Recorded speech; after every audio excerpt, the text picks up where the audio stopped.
Well, good afternoon, everybody, and happy Valentine's Day. Thank y'all so much for being here. Oh my gosh, I am so excited. We have such a cool show for you guys today. We're going to be going down a serious rabbit hole today, talking about something that has just come across my path. Okay. And we've actually kind of touched on this topic before when it comes to human cloning, but growing humans. Okay, we're going to be talking about growing artificial humans today. Something that may go back to like the beginning of history, y'all. I don't know. We've got a lot to talk about today. And to help me do that, I have my friend Brian Tseng here today in the studio. So we are going to get this party started. Okay. If you guys would like to follow along with all of my shows, I have a website. That's the cryptidhuntress.com. You can find all of my shows there. I also have, of course, my YouTube channel here and a Rumble channel. So you guys, please subscribe. Please follow me on all my channels, my stations, my social media platforms. It's all listed there on my website, too, if you can't find it. I would love to have you guys join me along for this crazy ride. And I want to say a huge thank you to all of my channel members. I got some channel members. I'm so excited. If you guys would like to join the channel for some exclusive content, just hit that join button down there on my main page to my channel. Also, I have a Patreon. Shout out to my Patreon members. That's the Cryptid Huntress over on Patreon. And I'm going to be posting some remote viewing data for tomorrow's show there, probably later today. I believe we're going to be talking about some shapeshifters, some cases of shapeshifters tomorrow on that show. So y'all stay tuned for that. It'll be another fantastic show. I promise. Okay. Let's see what else we got on the menu. I guess that's about it. We're going to talk about a conference we just announced this week. I'm going to be speaking at a conference down in Florida this July. Brian is one of the co-organizers of that. And so I'm going to let him tell us about that in just a minute when I pull that up. But it's with the Secret Space Program, Super Soldier Talk, James Rink, and a bunch of super soldiers and people in that arena, and myself, the Cryptid Huntress. I'll be down there in July. Okay. Well, let's get started on our show today, y'all, because we don't have a lot of time to talk about so much stuff today. Artificial life was a popular topic of discussion long before the advent of human cloning that we know of. During the Renaissance period, the homunculus, I can't even pronounce it. Y'all know I'm horrible at pronouncing things. The homunculus, an artificial human, was found in alchemists' writing. Experiments into life's creations have taken place for centuries, and many suspect human cloning has been responsible for repopulating the planet after worldwide cataclysms and human resets. From the curious Cabbage Patch Kids to the Infantoriums at the world's fairs and the Orphan trains that ultimately were used to repopulate the United States over a 50-year period. On this episode, we're going to be exploring that with Brian Tseng. Brian heads up the Disclosure Now movement. One notable thing about him is his father, Jack Tseng, was the founder and CEO of Tseng Labs Incorporated during the early 80s and 90s. His work revolutionized graphics on the IBM PC side of things when Apple was in the clear lead.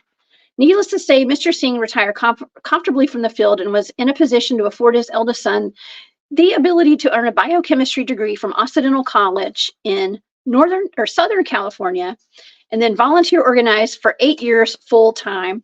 Brian worked with doctors and nurses nationally to do medical advocacy based mainly out of the San Francisco Bay Area. He now lives in Northern Nevada as a prepper and is developing an RV park and travel lodge, which will eventually incorporate a healing center. He's the host and MC of the upcoming Timeline of Disclosure Conference in St. Pete, Florida in July. For more information, I'm going to give out the website. That's timelineofdisclosure.com. Please help me welcome to the show my friend, Brian. Hey, Brian. Hello, everybody. Thank you, Jessica. It's a pleasure to be here. Oh my gosh, it's always fun having you here. We have some of the best discussions, and today is going to be a very interesting one, don't you think? I think so too, and I'm ready to go out there on a limb today because I think this topic, there's going to be such weird mystery around it that we're going to end up going out there on a limb. we're going to go down a rabbit hole, or as I like to say, down the portal today, because okay, so we talk about cloning a lot, and that's something that's really front and center in pop culture right now. We see a lot of cases of potential cloning within the celebrity community. Okay, of people that are famous. Matter of fact, you tagged me on something. It was a picture of some celebrities that have doppelgangers, as we like to call them, and I do have that picture here. Let's just take a look for the audience today. This is uncanny. Okay, because a lot of times we'll be watching movies. I'll watch a movie and I'll say, wow, that's so and so, but it turns out to be someone else that looks exactly like them. And in this case, we have, I mean, I don't even know who these people are. Heath Ledger's on there, and I recognize him. And I can't see Chloe Deschanel. Okay, so she looks just like Katy Perry. That's a dead ringer. Okay, but what do you think's going on here? Do you think these people just look alike? Could they be siblings, or are these Okay, clones? so there's a surface aspect of, wow, these people look very similar, and then you have to combine it with everything else we know about Hollywood, everything else we know about the allegations of people like Donald Marshall and the Vril and cloning centers and REM-driven, basically kidnapping of people, and then they can kidnap you out of your sleep and then stick you in a clone body that matches you because they've cloned you off of a DNA sample they got somewhere. So when you take this is the most famous one, Taylor Swift and Zena LaVey, who is the former wife of Anton LaVey, who founded the Church of Satanism, or I forget the name of the exact church. But yes, and that would be a classic example. And then with Taylor, there's a lot of allegations of transgenderism and inversion, and then that would also play into the agenda, because when we talk about cloning, it's for what purpose, and it's to serve larger agendas. So in entertainment, you've got very famous, popular, influential celebrities who, why wouldn't you, if you had cloning technology, right? And these are your purebreds, if you will, or they're your bloodline people, and a lot of them are, then why wouldn't you clone them and maintain their existences, and their energy signatures, and use them for your own purposes, which is exactly what the other side would do. Well, it seems like everything is weaponized, Brian. That's something that I'm learning through all this remote viewing that I'm doing, all these blind targets that I get.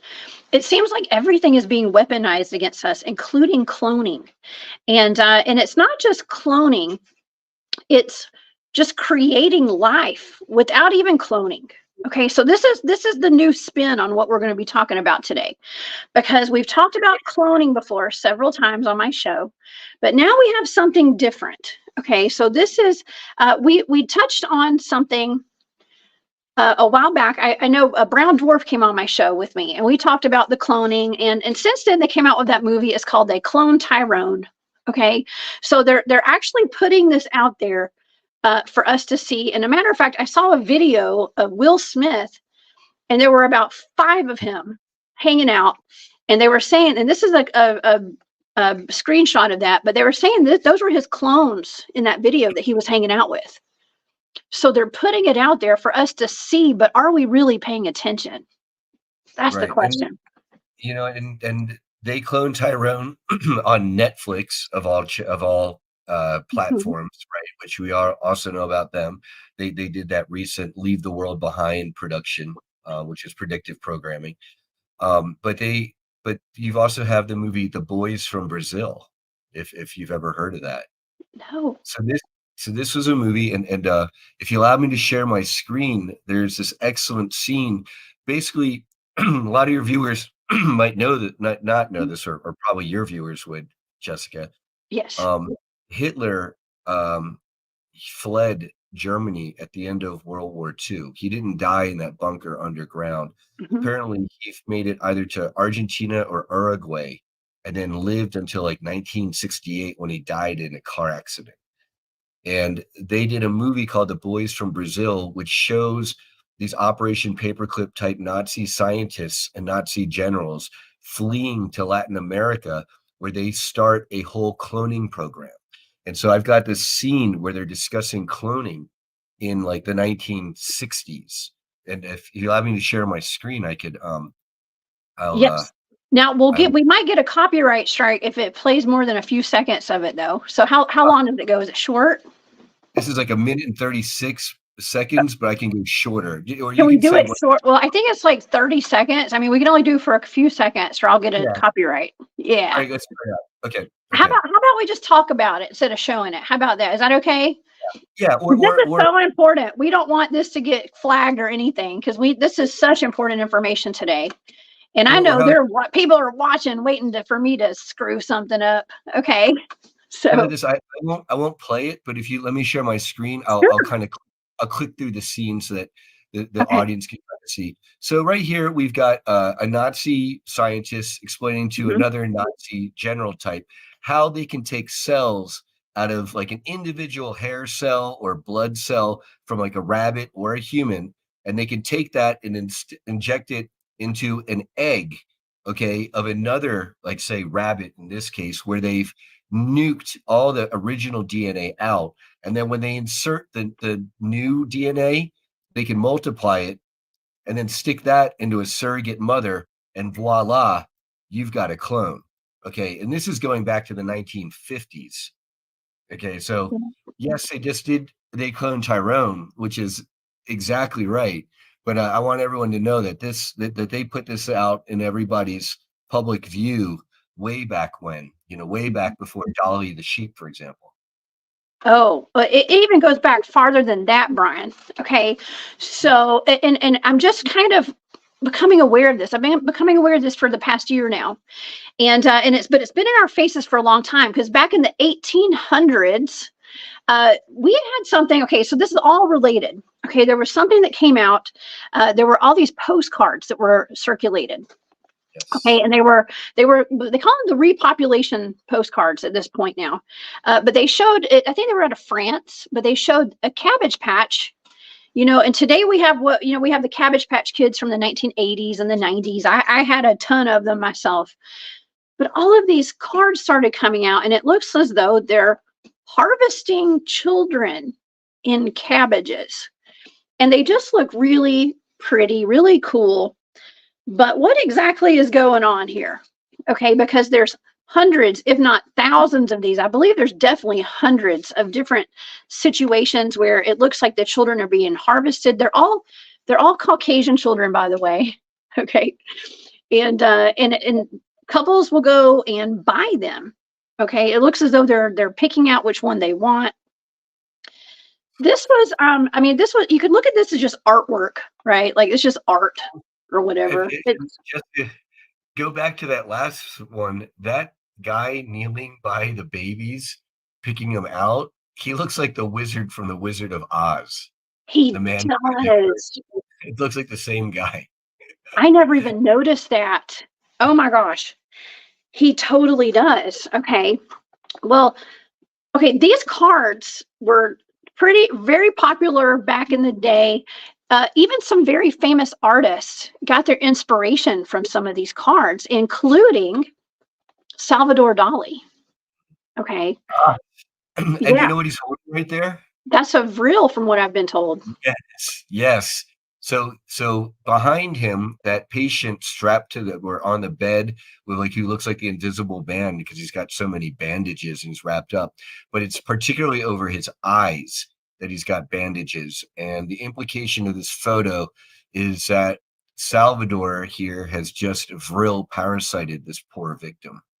And that is a carcass of the vril body once the parasite host brain has left through the proboscis, the nose there that he's holding it by. Oh my gosh. Well, okay, so it seems as though all this is so connected.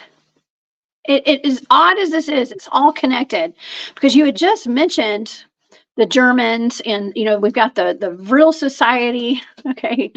And I have not dived into that yet. That's something I haven't really looked into, but we have, it's all kind of connected. And if Salvador Dali is getting inspiration off of these cards and it's all about potentially human cloning back in the 1800s, I I think it's more than just human cloning. I think it's something potentially called, what was that word? I can't pronounce it. Homunculus. Homunculus. Yes, the homunculus that you were just discussing. And I remember seeing, and we're going to talk about this in a minute, that video. There's a video of a man who took, what better day to talk about this than on Valentine's Day, Brian? He took his sperm and he put it inside of a chicken egg. That's so romantic. I know, right? Oh my gosh, we keep it spicy over here on this channel. Okay, but he made like a little creation of a living organism that seemed to have somewhat of a consciousness to it. And like I said, we'll talk about that in just a minute because I have some more information on that. But with all of this was quite disturbing if you think about it. And the Mind Unveiled on YouTube has a great video on this, on these old postcards and all the Cabbage Patch information, because the cards were showing, this is kind of disturbing. They were showing things from children that were hatching out of eggs, being cooked in fires, hooked out of the water like fish, left in empty cities in trains, okay, and being transported in, like being dropped from hot air balloons and the stork dropping them off places, and being sold like cattle. Okay. Right. Now, there's no information really like on the origin of these cards. It's almost like all this has been wiped out. There's no information. But a lot of people are connecting these cards to the human resets. And if this is all connected, this connects a mud flood, if there was a mud flood. Tartaria, old world fairs, the World's Fairs, orphan trains, and the what do you call those? The Infantoriums, which were like the incubator babies out of these old world's fairs. Okay. Right. Exactly. And all those things coming together, when we're really going to go out on a limb is, I would suggest that the Montauk type projects where they were using time travel is how they achieved this erasure from the common history memory of society today. And then this is where you bring in things like the Vatican and the Smithsonian hiding all of this knowledge for these occultists. And why would they do all this cloning? For them, their purpose is to rule the world. Right. Super soldier talk. Exactly, Jerry. Wow. Super soldiers for cloning, or cloning to get politicians and celebrities to influence the world down here. Yeah. Happy Valentine's, y'all. Yeah, that makes sense. Well, see, we're bringing all of this together full circle today, because I'm just finding out about a lot of this stuff. It's just starting to make sense to me, because a lot of this just sounds like crazy talk when you first, if I were to talk about this with anybody else, any of my normie friends, I guess I don't have a whole lot of normie friends anymore, by the way. Okay, but they'd be like, "You're crazy. This is wild." Okay, but hey, when we were kids, we all had, all the girls at least that I knew, we all had Cabbage Patch kids, Cabbage Patch babies. Now that's kind of if you go to the backstory of the Cabbage Patch kids, it's kind of sinister a little bit. And now I'm from Georgia, and this is where they're based out of, is in Georgia, in Cleveland, Georgia. And okay, if you go to the Babyland General is what it's called. It's actually like a plantation style house on a lot of acreage on like a farm. When you go there, you have to drive down a long driveway to get there. It's got like the columns in the front, like an old Southern plantation. In the South. In the South. That's right. South. But yeah, the backstory is that Xavier Roberts was like this little kid that followed a chimera. It was like a flying bunny rabbit or something. And he went through a waterfall, and on the other side of that waterfall were babies being grown in the ground and harvested like cabbages. And they would pick these children and they would put them to work as slaves in the fields. Okay, Brian. So, I mean, if that's not predictive programming and just kind of like putting it in our faces, if all this is true, that I don't know what is. Okay. or it's like they blend the truth somehow. They're taking truthful elements and then they're putting it together in something that seems fantastical, and then they sell it as fantasy. And then when the truth does come out, and in the meanwhile, they've affected reality by imprinting, even if it's so-called fantasy, on our reality. And that's kind of their black magic technique, you know. That's right. And- yeah. And with Tartaria and resetting and these babies, this even gets into the cloning technology. Apparently humans are very, very valuable because we make great slaves, whether here on Earth or under the earth in underground bases or out there in space, even. So humans is a valuable resource.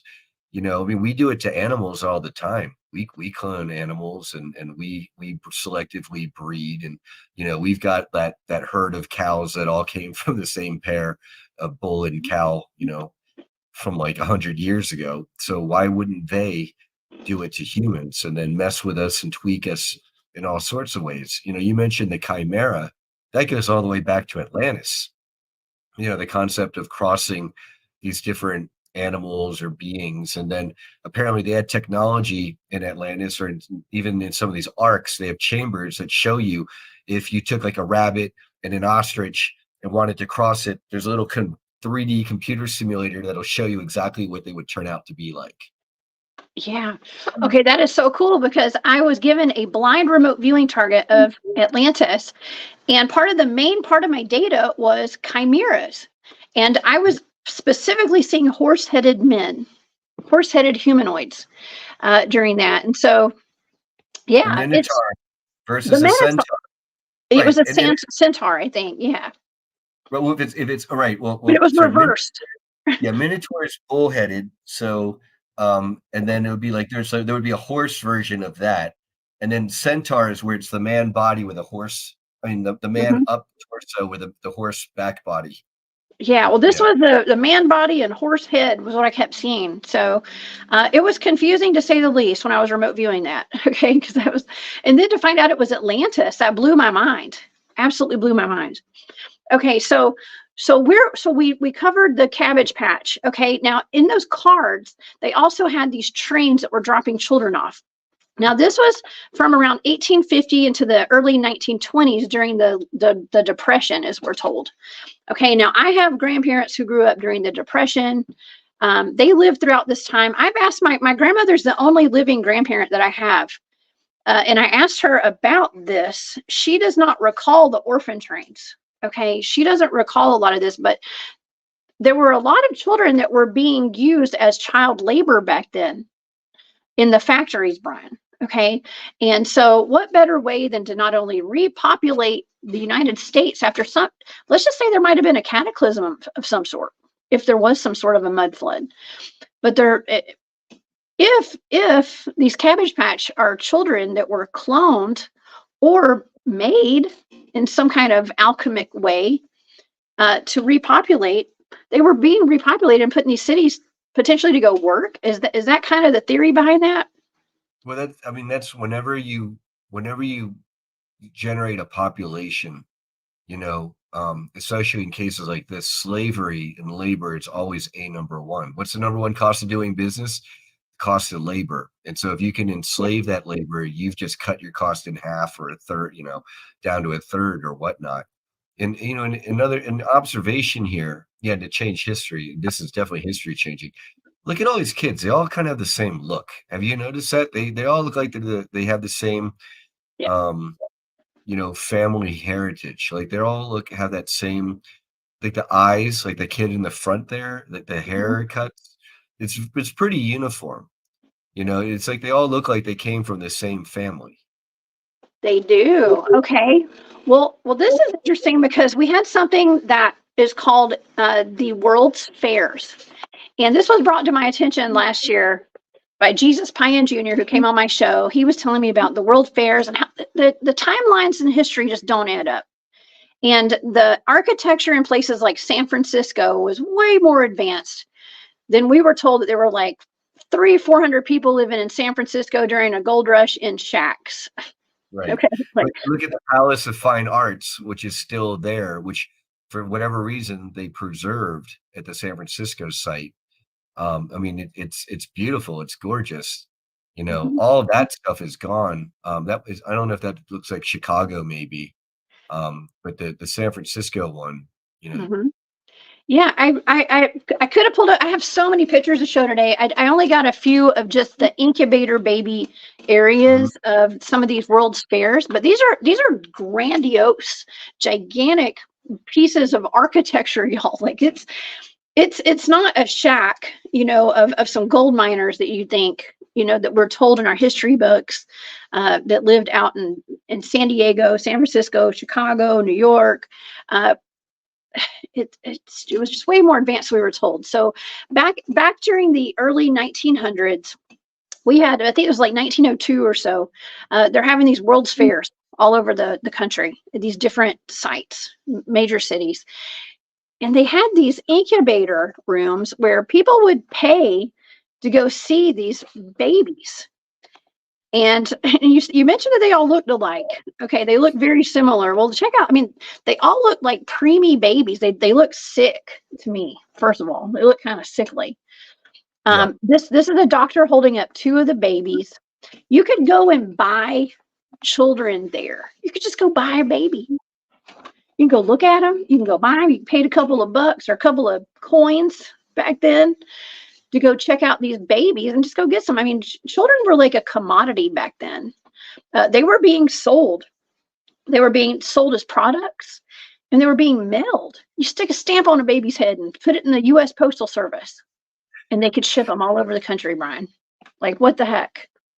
I, I'm telling you that there's got to be time travel involved here. Mm-hmm. Oh, thanks, Jennifer. Awesome. Yeah, That's thank you, a valid. Jennifer.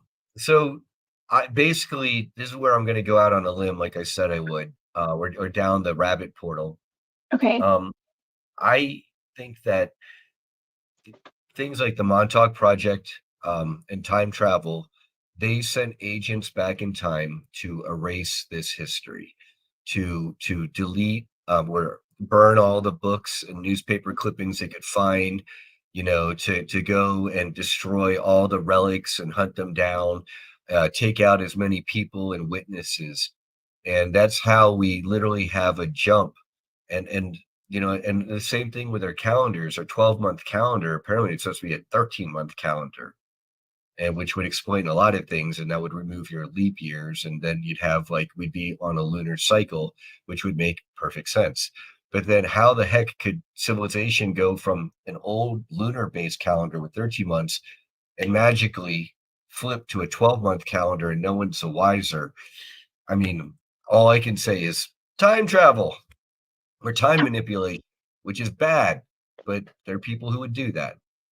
Okay, Brian. Well, I think that might be the missing link because there's Mhm. a lot of stuff that just doesn't add up. Nothing, a lot of this doesn't add up. Like, how do people's minds just get white like that? Like, how do we not know? How are there not stories passed down through oral tradition and families? Like, my grandmother should remember something. Now, and I know my grandmother's got some memory loss. She's 92. Okay. But it seems as though I would have heard stories about some of this stuff too from Okay. Two family. words. Two words to explain that, Jessica. And this explains grandma, the Mandela effect. Yeah. Because, as a community organizer, it was only 5 years full time, and I strung ON part time for another 3. But when I was an organizer, rallying doctors to work with patients to fight for the ethical practice of medicine and get people heart surgeries and keep hospitals from being shut down in low income areas. As an organizer, I read about and taught about and watched movies about and showed movies about Nelson Mandela and how he died in Robben Island prison in like the 1980s after 26 years in solitary, being fed all crappy and getting beaten up. And I cried about that as an organizer. I felt tears about that, and then lo and behold, one day in 2011 or somewhere around that, I wake up and I'm watching the TV and there's a trailer for a commercial about a movie about how Nelson Mandela got out of Robben Island prison, became president of South Africa, and then inspired their national rugby team to a championship. And he's played by Morgan Freeman, and Matthew Damon is in the movie as a rugby player. I'm like, what the F? And there's a reason why people said, what the heck? The Mandela effect. It's not just a collective false memory. That's a thing. That was like that. So if they can do that to us, and I know what I experienced and know, well, then why couldn't they great reset us in so many other ways? Oh, we've definitely been reset for sure. And Jennifer, thank you for that super sticker. And Maureen, thank you for that super Oh, sticker too. That's so sweet. Thank you you guys guys. thanks, everybody. You guys are Yeah, you're gonna you're get awesome. Jessica's steak dinner tonight. Awesome. Oh man, totally. For Valentine's Day, I'm gonna take myself out on a date. Oh my gosh. Yeah, but I think that I think that's the thing. Like I've been trying to find the missing links to all of this because we're getting little tidbits. It's put in our face all the time from these postcards to celebrity clones allegedly. Okay, a lot of this is alleged. Okay, but we're putting it out there as though this is for entertainment purposes and educational purposes only. Okay, um, but it's starting to make sense now. And then when you add this homunculus, okay, these have been shown in movies too, Brian, and it's been put out there now. Our friend Barry Littleton hit me up last night, and he was like, what are you doing talking about this? He's like, I've never heard anybody talk about this before. This was in Doctor Who. Okay, there's a homunculus in Doctor Who, and there's also a homunculus. Dennis Carroll, who's a friend of the show, sent me a video of the Bride of Frankenstein, where they were experimenting with homunculuses as well. And I hope I'm saying that right. Okay, I do hope I'm still saying that right. Yeah, And a lot. mhm. Go ahead. Go ahead. No, go ahead. I was going to pull up some pictures. You go ahead. Okay, while you're pulling those up, so a lot of this goes back to Paracelsus and the Sorcerer's Stone and alchemy, and even old ancient Judaic tradition with something called the Golem, where the idea is you would write down certain magical verse and desire onto a piece of paper and then stick it onto a, a statue of clay, and you could create an unstoppable monster by making it animate and come to life. And up there with extending life and turning lead or anything else into gold, life from nothing, especially a human type form, a homunculus, if you will, that could come alive, whether it's Pinocchio or or a little ballerina like that in a bottle. That has been a dream and a goal of so many for so long. Oh And yeah. so, yeah, because if you can create life, then you can enslave it, where you can eat it, or you can do all sorts of stuff to it that, Yeah. ugh, I don't know what's in the minds of people. Why wouldn't this be used? Why wouldn't it be? Everything is weaponized. And it's a recurring theme on our show here, on all of my shows that I do. Everything is weaponized, including cryptids, the human cloning, the homunculus. Okay. Yeah. Uh, Well, let's go. Yeah, let's go exopolitical here. okay. Cloning the grays. Okay, there are very, very many species of grays apparently, but a lot of them they're based on cloning technology. And then not only are they cloned, it turns out that they're not necessarily cloned just to keep their own race going, but they're being cloned to be used and enslaved in some cases by the Draco reptilians. Yeah, right. And to be weaponized. I mean, who knows? I mean, there may be people weaponized today, or they're not even, you don't even need cloning to weaponize people. You just need to import people en masse in a bad way, in an unlawful way, and then bring in people who aren't here to necessarily work, but they're here for lawlessness because they're brought in by people bringing them in and bribing them for that purpose. You don't even need cloning to weaponize people these days. So, but from an That's true. exopolitical, yeah, yeah, and from an intergalactic standpoint, if the Dracos are going to clone Greys for their own purposes to use them as worker bots, why wouldn't that happen here on this planet? Especially if those same nefarious forces, I would say, and many others will say, are here behind the scenes, and then that's where you've got that first photo you shared, Jessica, where you've got these celebrities and they're kind of like your star stable. Why wouldn't they clone them? If everyone loves Taylor Swift, 50 years ago, why wouldn't you pop up another version and 2.0 or 3.0 and cash in? Cha-ching.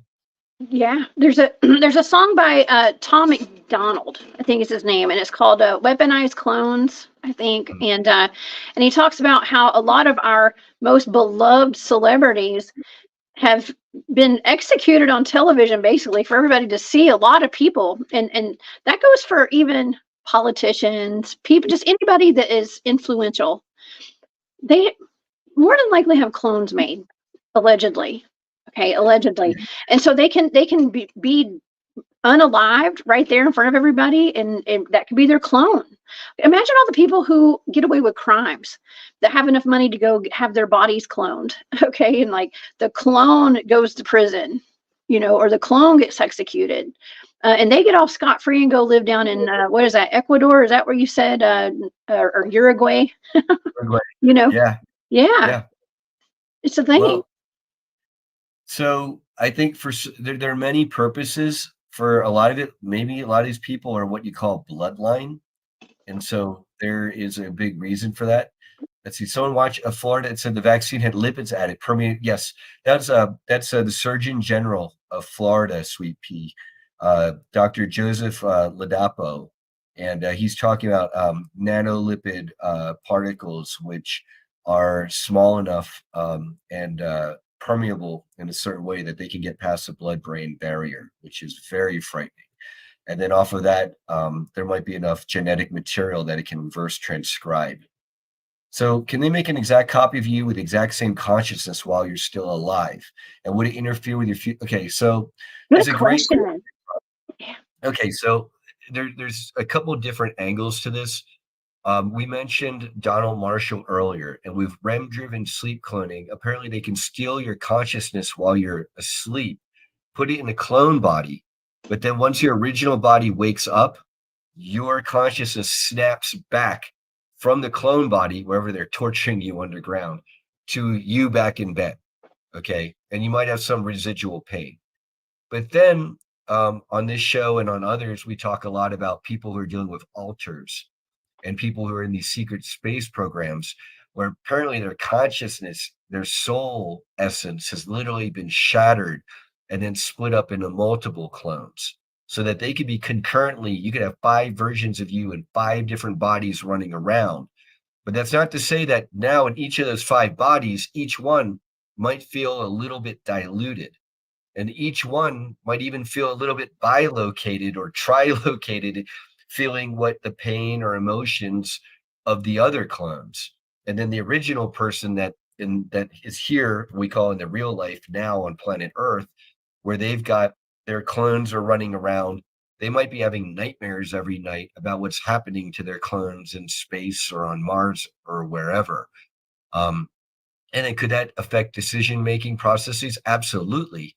Because now I've got friends, in these programs where they talk about having clones where, let's say you're a male here in the here and now, but they stick you in a clone female body. So now you've got clean female clones running around. And then now you're suffering from gender dysphoria here. Would that affect your decision-making processes? Yeah, it is. It does. So excellent question, Prophet. That's a great question. And I think Robin has a great point too. It's all dark and nefarious, but if we had clones to do good for humanity, imagine what we could do, So I want to answer that one, Robin. Ideally, the clones that do good for humanity are our naturally born children. And we don't have to resort to cloning technologies. And by doing it the good old fun fashioned way, we organically develop into a more spiritually strong, developed society as opposed to the transhumanist route. Because the clones that do good for humanity easily that definition of good can very rapidly switch depending on who's holding the remote control. Wow. Okay, that makes a lot of sense. I got my own little clone. I got a kid, and yeah. So, what does it mean to be human, Brian? That's a recurring question too. I remember the head of my research team, my original research team, always would bring that up. He would say, one of the biggest questions you're ever going to face is, what does it really mean to be human? And at this point, I never thought that would hold so much weight in this world, because I feel like there are people walking around I have met personally that are not completely human.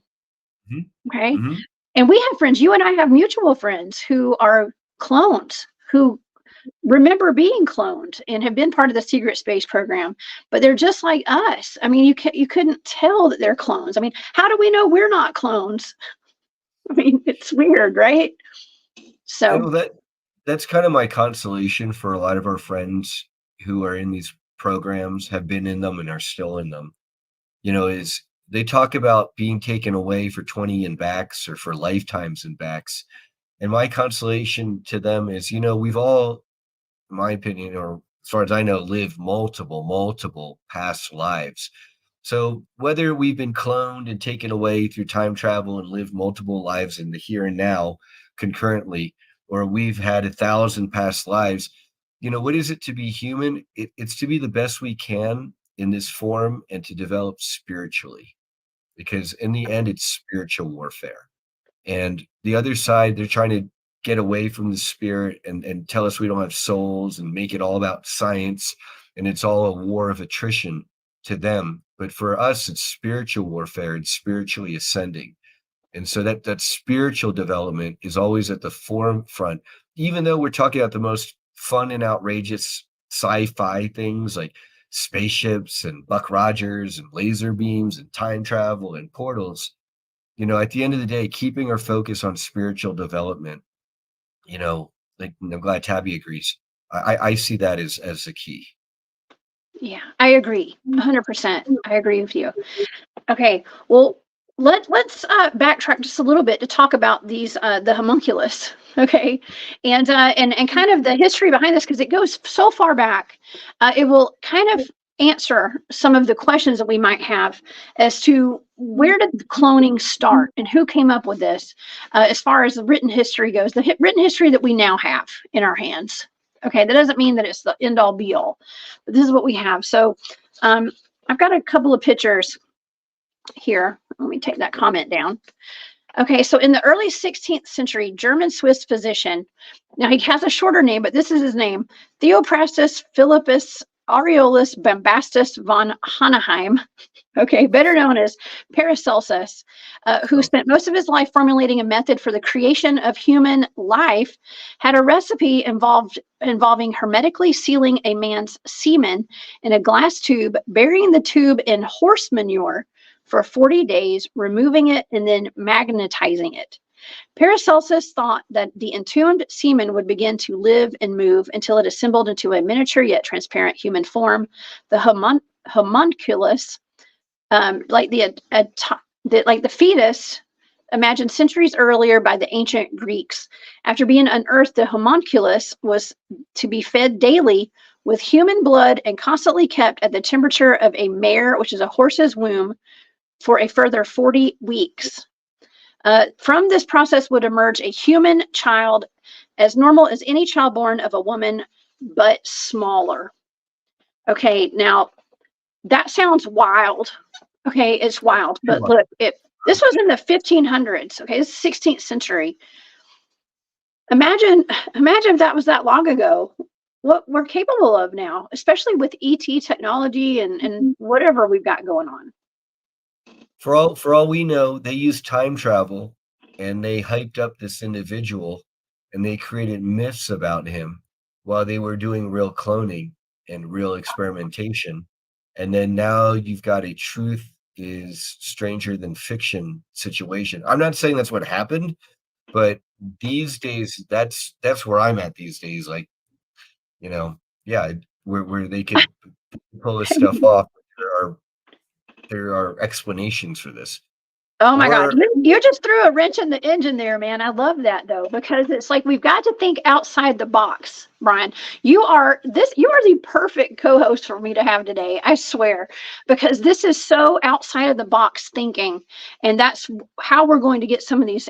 I'm not saying we're giving answers, but to be able to think, I'm going to say illogically about it, to think outside of what we're shown and the rabbit holes that we're kind of going down, because a lot of people are kind of talking about this today, but I think that's the key. Okay, we do have time travel, we do have the secret space program, we do have portals, we do have ways to go back in time, we have remote viewers like myself to see what's going on, we have all sorts of other stuff going on than just what we're seeing here. It's not just about the cloning. Okay, it's about, when did this start, why are they doing it? It's just, there's just a lot, it's a lot to pack in an hour, right? it's interesting because by bringing it back to the homunculus, you're really bringing together today the sci-fi futuristic human cloning technology, but then you're kind of bringing it back, if you will, to these more occult, um, magical roots, if you will, with like Paracelsus or Hermes Trismegistus, where in the occult, and if you look at the deep state kind of Khazarian mafia type wannabe rulers, New World Order types, they hearken to all of these magical traditions, especially people like Hermes Trismegistus, because of the concept of alchemizing reality into what they want to alchemize it into. And so it's a very natural thing to actually put these two together, because the people who are manipulating the cloning technology for their own nefarious reasons today, they've been doing it. They have that lineage that stretches all the way back into the past. And then here you and I are, Jessica. We're like the newcomers to the table, trying to figure it all out and get it out to the masses so that we can do something about that. Yes. And they showed us a little taste of this. We had, what is that called? The CRISPR that was kind of that we know about.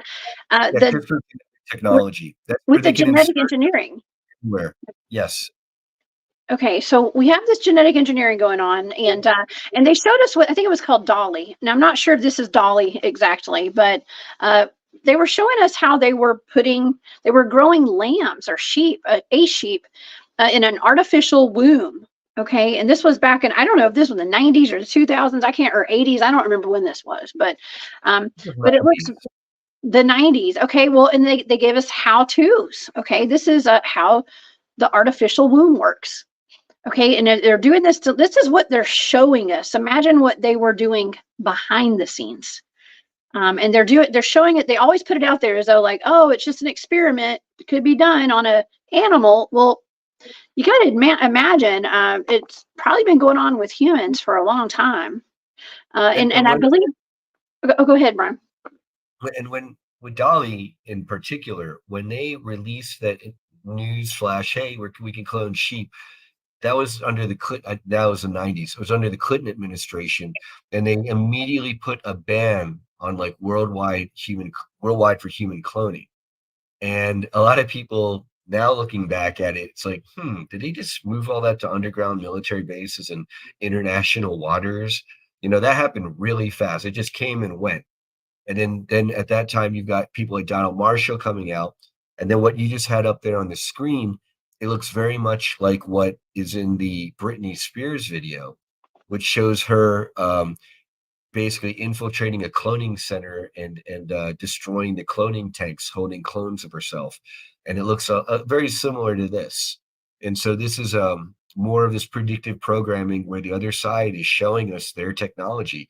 And whenever I talk to our super soldier and SSP friends and show them images like these, they say, yeah, it looked a lot like that. And I remember fighting, ants on Mars or spiders on Mars and getting torn to pieces and then getting thrown in a regeneration tank, and it looked just like that. So, this is we've got eyewitness people if they're to be believed. Mm-hmm.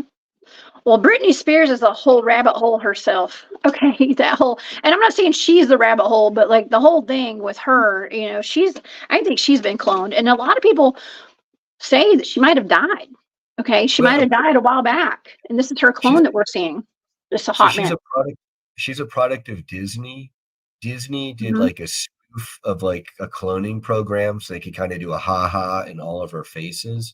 But then you've got celebrities like, I forget, it was like Jada Pinkett Smith, or who came out and said, "Oh yeah, I've got a clone who does this, who sings, and I've got a clone who acts, and I've got a clone who dances." I forget who it was. It was an African American gal, actress, and yeah. So this has been in our faces for a while, and I think we're just catching on. Yes, I think so too. Um, Castle dude. Hey Neil, he says Eminem, Justin Timberlake, and the list goes on. Oh yeah, Eminem Yeah, for because he sure. changed. Yeah. Oh yeah, he changed for sure. He changed. Um, uh, Dave Chappelle. A lot of people think that's a clone. Apparently, according to a website, Real Raw News, they say that the white hat military. They only just recently caught on to the fact that these clones exist, and the way they can determine clones are clones is certain. They tend to have flat feet for some reason, and certain dental features. Yeah. Let's see, if you're Rh negative, they can't make clones of the negative people. That's the only positive having Rh negative blood. It's interesting. Rh negative is supposed to be also linked to the Nephilim. So that's interesting. Wow. Yeah. Thank you, Brian. Yeah. Um, hey Peter. Peter says that Tina Fey's new commercial spouts about clones. I mean, it's everywhere. It's in our faces, and it's all a big joke. It's all a big joke. However, it's out there, and it's something that we need to be aware of. And yeah, the real Slim Shady too. That whole music video, and when he went to the MTV Music Awards and sang that song, "I'm Slim Shady." Yes, I'm the real Shady. All you other Slim Shadys are just imitating. It looked like a whole. Those weren't his clones, but that's what he was showing. Was cloning, I do believe. Um, so yeah, very very interesting stuff here, and okay, I forgot exactly where I was going next because we only have a few more minutes left in the show today. So, oh, I know, pod people. Okay, so pod people, going back to the orphan trains. Okay, when Brown Dwarf and I did a show on this, it was a year ago, y'all. It's been 1 year since we did that show. We were talking about the pod people, and they call the people, the children that were in those trains, they're calling them pod. Some people call them pod people. Now, I don't remember what the acronym stands for exactly, but it's some kind of personal something like drone. They're drones. And from what I had researched was that they can only reproduce so many times. And so it makes you wonder, like, we have children of those grandchildren and great grandchildren right now of those drones. If that's what they are, if they're not actual spiritual humans, if they were grown in a lab, what does that mean for humanity right now and for mankind, Brian? Like, what is that? Some of the people watching today might be we might be children of those. I mean, who knows? But what does that mean for humanity? So there's a genetic component and a spiritual component. And genetically, that kind of troubles me to think that you could have, you know, funny stuff introduced that doesn't belong into the human population's genetics overall. But then there's a spiritual component, because someone was asking, I think in terms of what's the lifetime of a clone, it depends on the technology they're using, Sarah. Like maybe if they're pod people clones, maybe they last longer. Other clones, like I think like an Archuleta Mason, Joe Biden clone, probably not very long, because if you're taking genetic material from someone who's already old and genetically degraded, and then you make a clone off of that, then you're going to get a degraded Biden clone. If you've got what I would say more healthy genetic material, and you do it the right way, with like monoclonal or mitochondrial DNA from like mothers, and it's set up right, and the soul matrix is right, maybe they could last a lifetime, and then everything in between. Yeah, like the concept of an NPC. And then with autism, yeah, I mean, one may argue that a lot of the jabs, especially with thimerosal and aluminum and mercury in those things, could affect their DNA and then cause autism. And the scientific data is that that autism has risen with jabs. So I don't know. Correlation doesn't equal causation, but it also doesn't. But it's worth a look. Correlation also means it's worth a look. It does. I mean, I think all this is worth looking into for sure. So, so something else, I just remembered something else we talked about with the pod people was that, I mean, it comes down to, you said spiritual. So like, that's like you're having a soul. Okay. And so part of what I had read, okay, was that the pod people, and by the way, there was a movie where they did showcase the pod people. It's called Invasion of the Pod People. Okay. So I don't know. I never saw this. Okay, The but unrated version. Okay, I got to check out versus the R version. Okay. so this is the cinematic version. I'm sure it's a class, A plus first class movie right there. I'm sure it's probably pretty good. But and thinking of movies like Cocoon and stuff, but I think that had to do more with like ETs and stuff like that. But Yeah.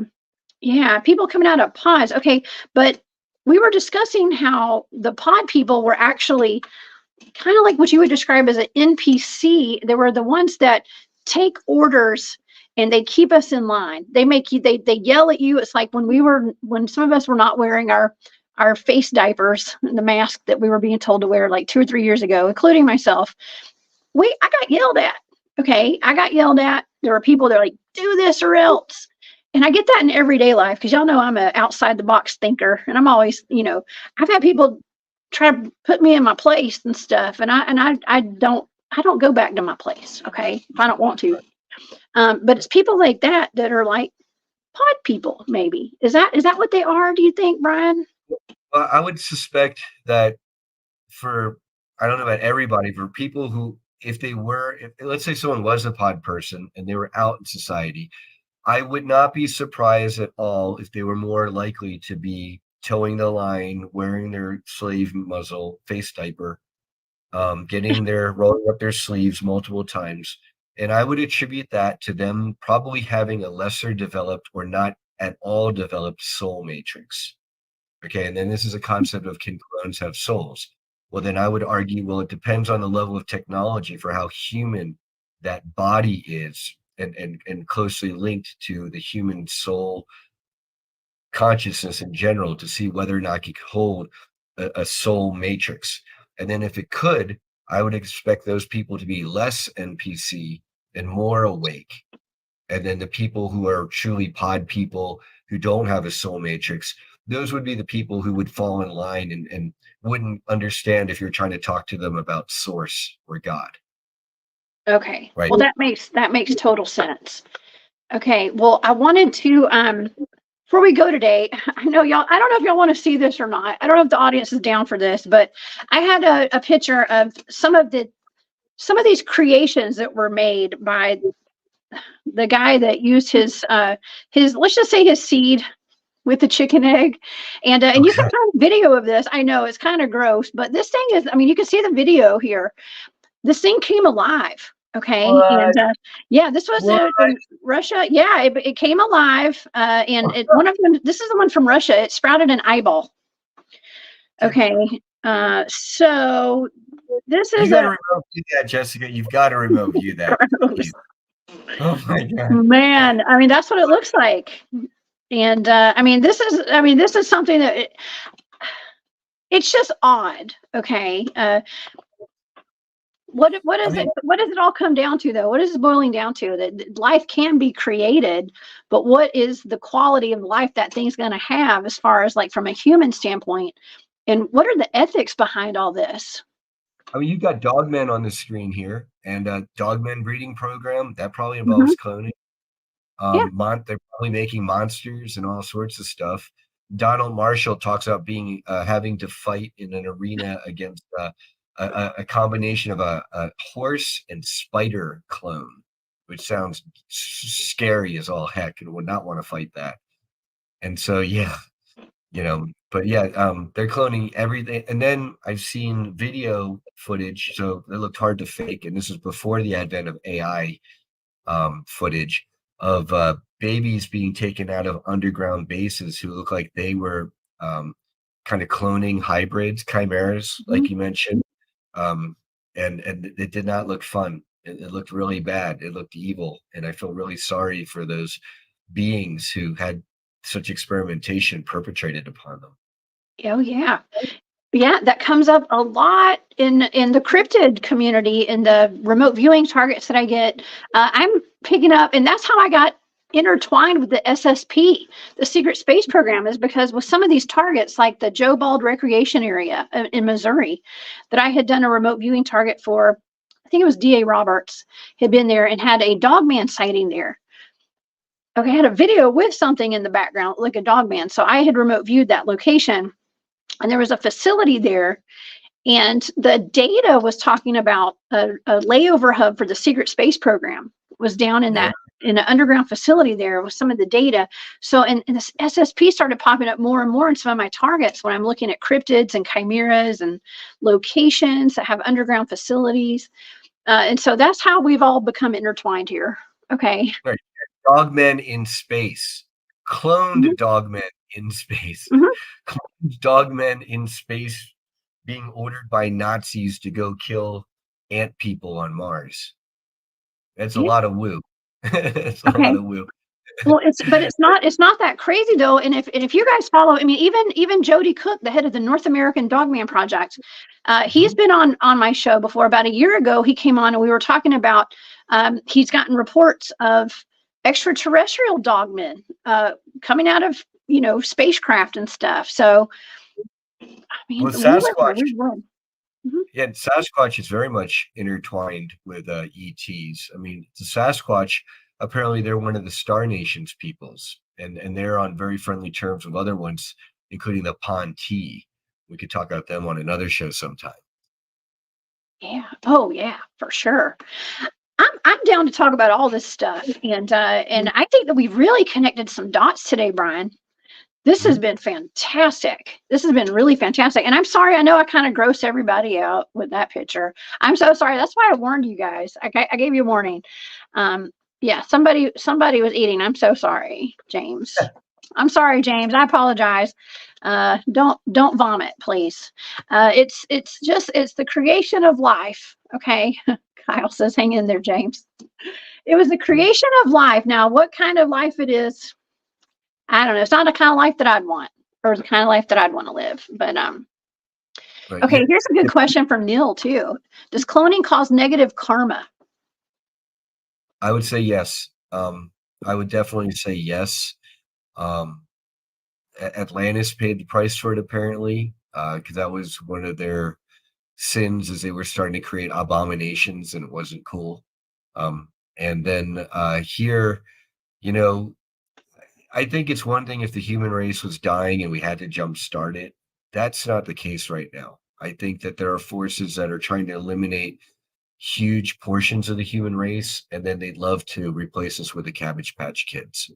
So it's really with that spiritual component. I think a lot of it is for what purpose are they doing the cloning? And for today, I'd say it's a bad purpose. So yes, that would generate bad karma.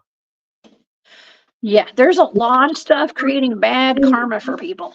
Okay, a lot of bad stuff going on, and I every time I look up in the sky and I see those lines in the sky, the fake clouds, I'm like, man, those people are gonna get some bad karma. Okay, that's all. I'm gonna leave that right there. Okay, that's bad karma. But yeah, we get a lot of, when it comes to the cryptid world, and and when there's a lot of this experimentation and stuff going on, and there are people that will argue with me, and I don't argue with anybody, because it's all true, it's all real. I don't know, and I don't know what's what anymore. Okay, but there are people that are like, no, there's no way there's dogmen and Sasquatch being made in labs and super soldiers and stuff. Well, I have people that say otherwise, that are part of programs. I met Daryl James for the first time down at the Journey to Truth conference. And he pulled me to the side and said, hey, I have a creature I'd like to tell you about. He was talking about Max, the human spider hybrid chimera. Okay, and there's just, and there are other people with eyewitness firsthand reports of seeing the same thing. Yeah. So they're abominations, whatever these things are, because a lot of them are being created as experimentations. Daryl also told me, he said this on the show. He said you can pretty much combine human DNA with anything to make another creature. What and I think a lot of that is we have a lot of common galactic origins.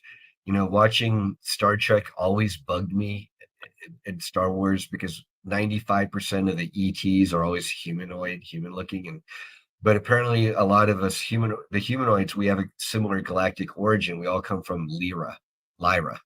Mm-hmm. And so that's why the humanoid form is so prevalent in this sector of space. Thanks, Jerry. Oh, wow. Yeah, so that might be why human DNA is so compatible, and then apparently malleable, and then we're the product of like at least 12 different Star Nation species, and so that would then they'd all be intermalleable as well. So that makes a lot of sense. Oh my gosh, we have such an international audience today. We always do, but hello from Pakistan. Oh my gosh, well, hello from the U.S. Sunny, we're so glad you're here. Yeah, this has been just fantastic. Oh my gosh, we're about to run out of time, Brian. We need to touch a little bit on the conference that's coming up too. Oh, and I want to thank you so much for being here and sharing your knowledge with us. I hope you'll come back and we can talk about some more of this stuff in the future too, Brian. Please promise me you will. Okay. Oh, absolutely. Oh, definitely. Here, so in the short amount of time we got here, now definitely love to be back, and I'm looking forward to seeing you again in person at this conference, Jessica, this July in the gorgeous, beautiful St. Pete Clearwater Beach area of Florida, right by Tampa. We are having for 4 days the top remote viewers like yourself and Courtney Brown in the country, together with secret space program survivors who got MK Ultra and Montauk Project like Arkeem and Tony here and Drago and Penny, and then the people and Daryl we've had on show, and then the people who are working with them to heal them and to report on their testimonies and to get the truth out to the world. And after the 4 days of partying it up and great presentations and panel discussion dinners and dancing and networking and socializing, we're going to have that Saturday and Sunday following the 4 days at the conference for Day of Being. It's a 2-day festival at a nearby beach right there, thrown by Zach Fisher and Dylan Lewis Monroe, among others. And Dylan Lewis Monroe is the founder of the Deep State Mapping Project. So for all of our guests or listeners out there, if you're familiar with the big maps, they've got like 80 different things of what's going on about the Illuminati and the Freemasons and the good guys. That's Dylan Lewis Monroe. And it's Best Beach Excellent. So we're going to be there July like 8th, 9th, 10th, and 11th and 12th. And then you got the 13th and 14th there at the beach. And go to our website, Timeline of Disclosure, and you can get your tickets now, and you can book your stay. And then you can also get tickets for the special VIP plated dinners, which are going to be a real hoot. We're going to have the presenters, you're going to get to sit with the presenters and hear the panel discussions. And then we're going to open it up to dancing and nightlife. And so, we hope to see you guys there. We're really trying to provide the best bang for the buck out there. We're treating our presenters well. I've heard about, not to talk crap, but I've heard about conferences where they make the presenters pay their own way 100% and pay to be on stage. Like what the? No, we're doing the exact opposite of that. And so we're trying to do it right. And we're doing it with James Rink as Super Soldier Talk and all these fantastic presenters, including you, Jessica. And some of us are also going to be, let's throw in a shout out too for Tyler and Aaron. I know I'm going to be at their Rebels of Disclosure conference coming up in May before Oh, our July. oh my God, I can't wait. And as a matter of fact, so I was at the Day of Being with Dylan Monroe and Zach Fisher. I was down there. I'm actually in that picture with the big crowd right there. I'm on the right hand side in the back row. I got my bathing suit on, so I don't look too hard, okay? But yeah, I was there. That was one of the best weekends. I went down there with Barry Everson and Tyler from Journey to Truth and Katie. We had the best time down there. So I'll be back this year, and I'm speaking at the conference. You guys, please come see us. Visit the Timeline of Disclosure. Get your tickets. And come party with us, man. We're gonna have a great time. That's a great lineup. Oh my gosh, Brian, you guys have outdone yourselves. You and James.